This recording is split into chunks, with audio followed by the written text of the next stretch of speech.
मसूद अजहर का नाम आलमी दहशतगर्दों की फहरिस्त में शामिल किए जाने के हवाले से चीन का मौक़िफ़ भी सामने आ चुका है। उनका मौक़िफ़ क्या है, जानते हैं इस रिपोर्ट में।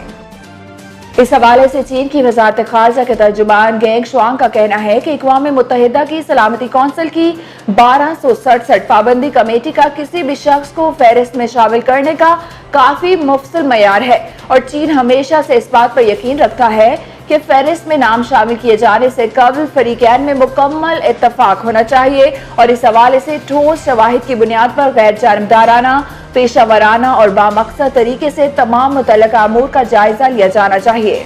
अस्सलाम वालेकुम, एम न्यूज़ के साथ मैं हूं हिना महमूद। रिपोर्ट आपने जानी, न्यूज़ स्टूडियो से फिर वक्त इतना ही। मजीद खबरों की अपडेट्स के लिए देखते रहिए एम न्यूज़ HD और हमारा फेसबुक पेज लाइक करना ना भूलिएगा और साथ में आपने सब्सक्राइब करना हमारे यूट्यूब चैनल को। Thank you so much.